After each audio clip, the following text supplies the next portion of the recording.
Oh God, Vosh is talking about films again. You people are so mean. I don't know why I try with you guys. I could, you know what? At least it's not Destiny's food takes, okay? You people have no idea how good you have it, okay? This is the thing that I don't get, okay?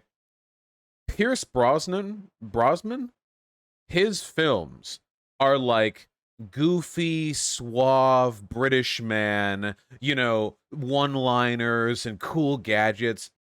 Should happen in these films.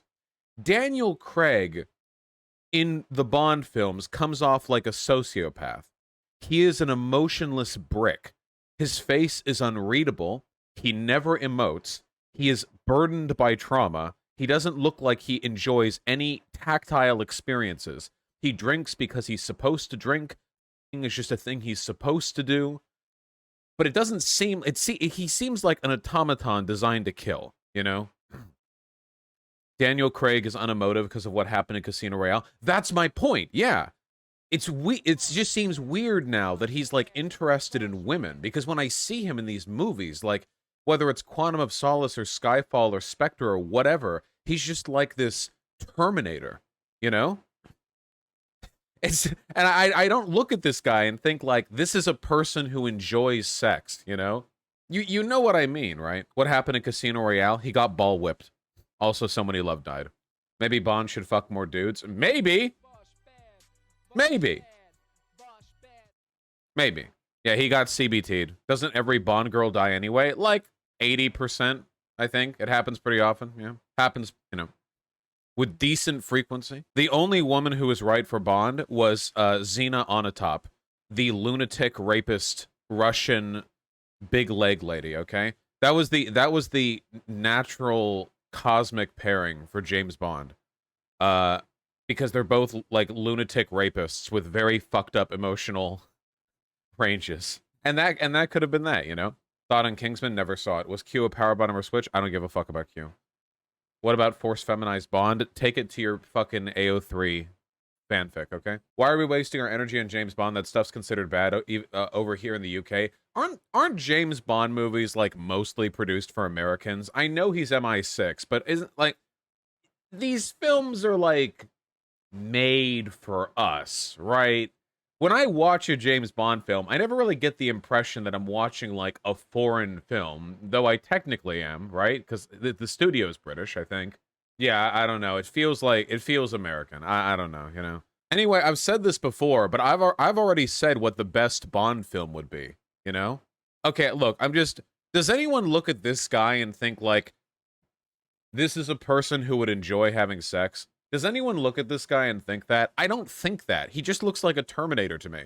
I don't look at this guy and think this person is capable of enjoying anything in life. The ears are weird. I'm sorry. I'm fine with the ears. I don't care. I think they're fine. I don't think. Yeah, he can be an ace king. Okay. Yeah, this man has never had an orgasm. Okay.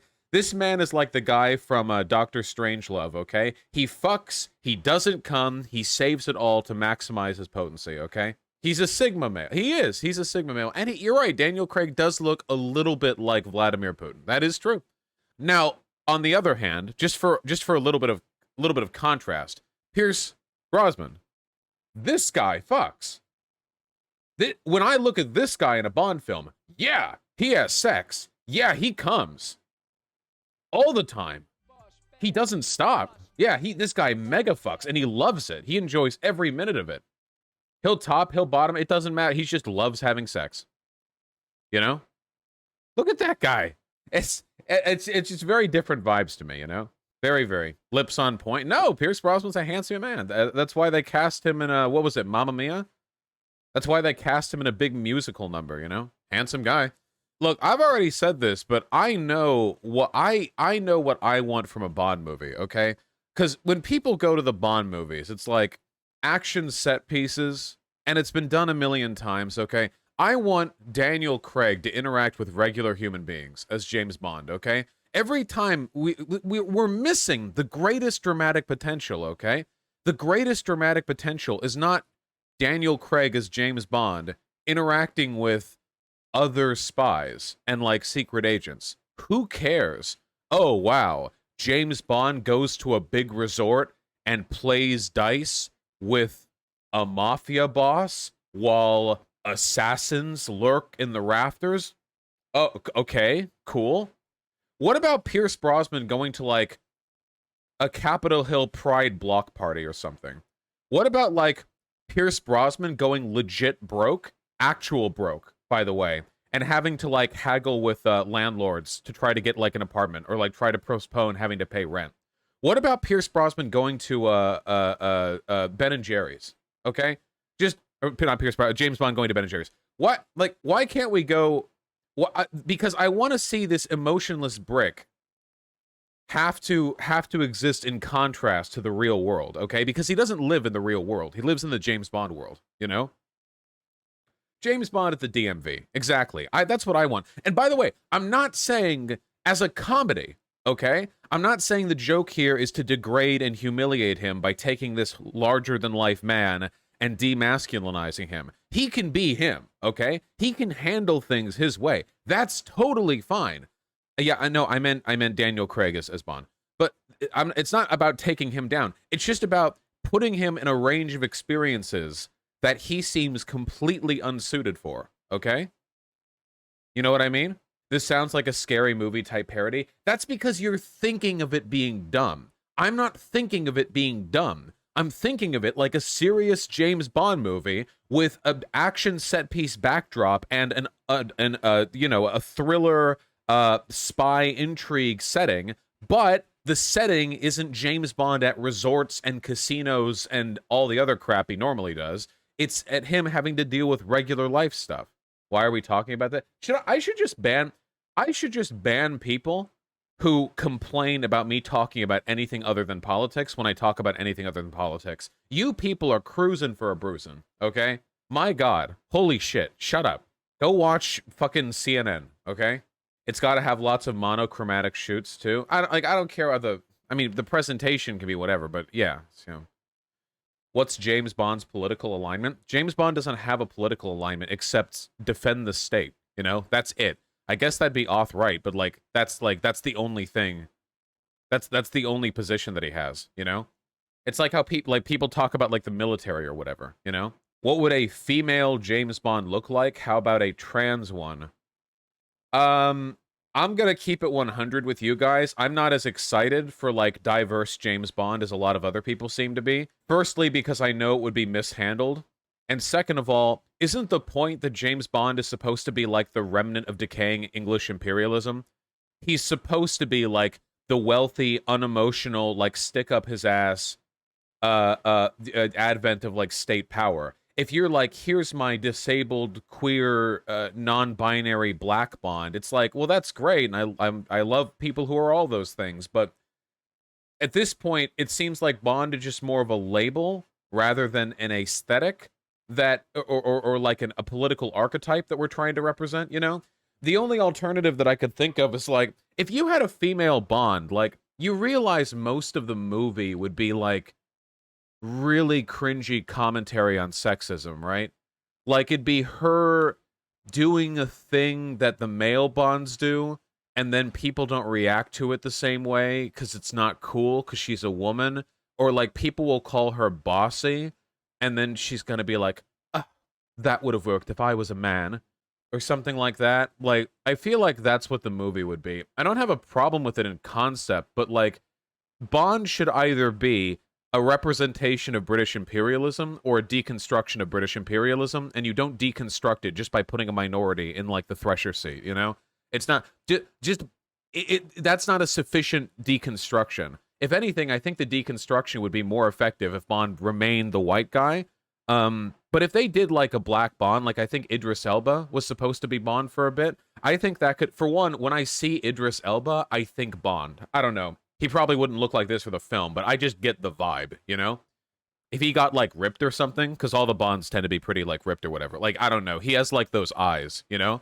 And, like, the like, knowing, kind of almost condescending smile. So, visually, like, the aesthetic is very, very nailed, you know? Very, very solid.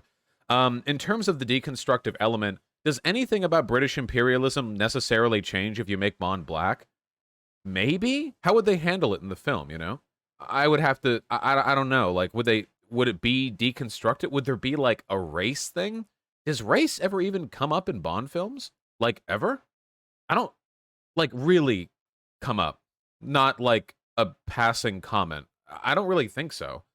It's always just defend us from terrorism, the state, blah blah. So I don't know, like would it feel weird to suddenly introduce like racial politics into a series that for the most part hasn't explicitly commented on it? Or alternatively, would the act of commenting on it come off as kind of apropos of nothing because it had always been white guys before then? Like the only reason we made it a black guy is so we could comment on it? Or would they just put Idris Elba in and not comment on it? In which case, like, it feels like in a way we're almost whitewashing the hegemonic elements of Bond's character. Does that make sense? Everyone understands what I'm saying, right? I'm not this is one of those things I don't want to be misinterpreted as like saying I think that only white people should play Bond. It's just that I feel like there's an element to this that needs to be taken into consideration and done well. And if it's done well, it'll be better than any previous Bond film. Because like, let's be real, okay? Bond films aren't that good. They're not that good, right? Like everyone likes Goldfinger, right? That was the one everyone considered the best, you know? And it's like it's fine, like it's good, you know. It's like it's fine. It's like a fun like cheesy spy thriller, you know. I liked GoldenEye because that really leaned into the camp.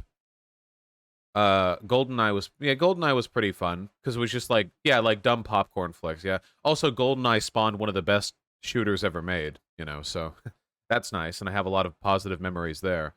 Casino Royale was okay. It was okay, you know. Skyfall was pretty good, I think, yeah. Yeah, Skyfall was pretty good, yeah. But none of these films are amazing. Like, not one of them. There's no Bond film that I would ever look at and think, like, this is so good that it stands out. This is, like, an exceptionally good film, you know? And I do wonder if Bond should be, like, a cheesy character, you know? Like, if that would be better. Maybe this whole, like, Daniel Craig super serious Bond switch was a bad idea. Because it feels like they kept it up for one movie with Daniel Craig. In the first Casino Royale, the Casino Royale is basically a Saw movie because the only thing that happens is Bond gets tortured, okay? That's the only thing that happens in Casino Royale, okay? The whole goddamn movie is just him suffering, all right? And hey, you know what? Coming off the back of Pierce fucking Brosnan films where every death has to be accompanied with a one-liner, sure, okay, tonal switch, why not? But they only kept it going for one film, right? The thing that I really hated is in Quantum of Solace, which was the second Daniel Craig Bond film. In the first one, they established that Bond wasn't superhuman anymore, you know? Like, he can't jump 20 feet. He can't, like, survive infinite injuries without really being taken down. He's vulnerable. He's a human being, you know? That was Casino Royale. But then in Quantum of Solace, one of the first things that happens is, like, he gets arrested and then he takes out 4 MI6 agents in an elevator in, like, 2 seconds and then escapes from the facility, right? That was in Quantum of Solace? Where he was, like here and he was, like, and he, like, knocked them all out or whatever. Yeah, it was like a Captain America scene. Like, he's just a human, you know? And it's not like the guys around him are, like, regular people. The 4 men surrounding him were MI6 agents. All of them should have been roughly as strong as him. They went from one movie, they went from, you know, he's serious, you know, injuries matter, blah, blah, to him being able to just, like, do a spin kick and fly away from threats, you know. What do you think about the Bourne movies? All I remember is the shaky cam. That's the only thing I remember. I'm sorry. Yo, Vosh, I've never heard of Bond as a critic of British hegemony. Where'd you get that from? I'm not the first person to make that commentary. That's a fairly old one. I mean, wasn't the author of the Bond films literally like a former spy or something? Or am I thinking of the Ian McKellen? Or no, he was, right? Yeah. Yeah, like, and all the films are about this stiff upper lip, you know, like, very suit and tie, very proper, very conservative Englishman fighting against threats to the state, you know? And all the threats are like, they're either like lunatic, sometimes like weird, not queer coded like gay, but they're like weird, you know? They're like quirky, but not Bond, you know, he's very straight faced. Or they're like terrorists, or they're representatives of enemy states, and it's like the vibe is always, you know, Queen and country. I mean, for England, James. I don't know. You know what I'm talking about, right? It's Ian Fleming. Yeah, Ian Fleming. Thank you. Hopefully you get what I mean. Yeah, for King and Country. Yeah.